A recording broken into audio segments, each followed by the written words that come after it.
Fuck Indian army माँ तुम्हारी। अगर मैं अपने देश के लोगों को बेवकूफ कहूं तो वो बुरा मान जाएंगे, लेकिन मैं बेवकूफ क्यों कह रहा हूं आगे मैं बताता हूं। सवाल ये है कि कॉकरोच किसने कहा? चीफ जस्टिस ऑफ इंडिया ने। किसको कहा? उन वकीलों को कहा जो फर्जी डिग्री लेकर आते हैं, उनको क्लाइंट नहीं मिलता है तो एक्टिविस्ट बन जाते हैं। लेकिन बुरा किसको लगा? एक यूके में बैठा बंदा जो जॉब ढूंढ रहा है, जिसको जॉब नहीं मिल रही, उसको ये बात बुरी लग जाती है और वो रातों रात एक सोशल मीडिया हैंडल बनाता है जिसका नाम रखता है सीजेपी, कॉकरोच जनता पार्टी, और रातों रात उसके 25 मिलियन फॉलोअर हो जाते हैं। और ज्यादातर फॉलोअर पाकिस्तान, बांग्लादेश और टर्की के थे, ये सबको पता था। लेकिन फिर भी क्या है कि हमारे देश के लोग जो है ना, वो एक दिन में किसी को हीरो बना देते हैं, तो उसको रातों रात हीरो बनाती है। और सोशल मीडिया पे 25 मिलियन फॉलोअर लाने के लिए कितनी फंडिंग की गई, कहां से फंडिंग आई, इसके बारे में सोचने की जरूरत भी नहीं समझा हमारे देश के लोगों ने। और इनको जब बेवकूफ कर रहा हूँ, ये आज से नहीं है, ये आदि से। ये कभी भी अपने देश के लोगों के ऊपर भरोसा नहीं करते हैं। ये भरोसा करते हैं तो विदेशी लोगों के ऊपर, जो विदेश से आते हैं, तो इनको लगता है कि ये कुछ अच्छा करेगा। और ठीक ऐसा ही हुआ था 1912 में, जब देश के लोगों के अंदर अंग्रेजों को लेकर बहुत ही आक्रोश था। तो अंग्रेजों ने क्या किया, एक विदेशी बुलाया, मतलब विदेशी इंडियन, जिसका नाम था मोहनदास करमचंद गांधी। वो साउथ अफ्रीका से भारत आता है और लोगों को लगता है कि ये सबसे बड़ा क्रांतिकारी बनेगा, यही देश को आजाद कराएगा। और वो जब देश में आता है तो उसको ग्रैंड रोड में अंग्रेजों ने ही एक बिल्डिंग दिया कि यहाँ रह करके आप अपने आंदोलन का कार्य स्टार्ट करो। मतलब या तो अंग्रेज बहुत दयालु थे या तो उससे डर गए।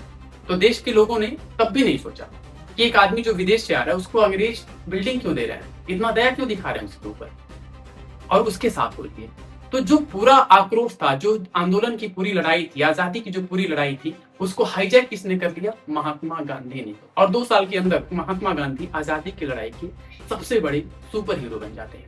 और महात्मा गांधी का काम था लोगों के आक्रोश को शांत करना, अहिंसा परमो धर्म। वो कहते थे हम अहिंसा से ही अंग्रेजों को भगाएंगे। अरे भाई, वो अंग्रेज जो लोगों को सूली पे चढ़ा रहे हैं, मतलब तरह तरह की यातनाएं दे रहे हैं, वो तुम्हारे अहिंसा से, तुम्हारे अनशन से डर जाएंगे।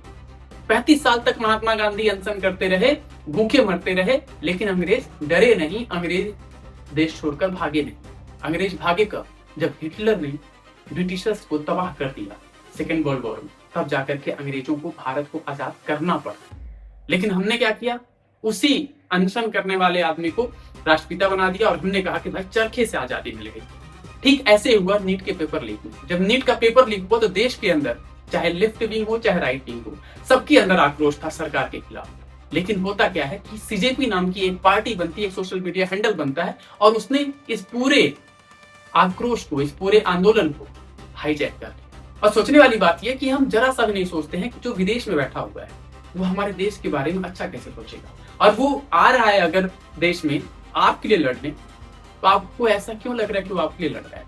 वो हमेशा अपने फायदे के लिए आया है, नहीं तो वो विदेश में जाके नहीं बैठा होता। तो उसको अपना फायदा दिखा, इसलिए देश में आया और आकर उस प्रोटेस्ट को, उस आंदोलन को इसने पॉलिटिकल प्रोटेस्ट बना दिया। और सारी पार्टियां धीरे धीरे लेफ्ट विंग उसके साथ जुड़ गई और फाइनली वो हुआ जो नहीं होना चाहिए था। और कुछ ऐसे जो बेवकूफ लोग हैं जिनको मैं कह रहा हूं, वो सब लोग इनके साथ जुड़ गए और ये सब लोग पहुंच गए भारत को नेपाल बनाने। अरे भाई, किस हिसाब से देशभक्त मानते हो यार खुद को कि आप भारत को नेपाल बनाने के लिए पहुंच गए? आप मास्क लगाकर पत्थरबाजी कर रहे हो और कह रहे हो कि हम शांतिपूर्ण प्रदर्शन कर रहे हैं। किसको बेवकूफ बना रहे हो? तो कुल मिलाकर के इसीलिए मैं कह रहा हूं कि हमारे देश के लोग जो है ना, अभी भी बेवकूफ है।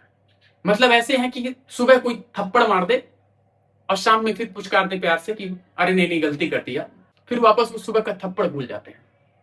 तो ये हमारे देश के लोगों की खासियत है और इसलिए उनको कोई भी आसानी से बेवकूफ बना देता है।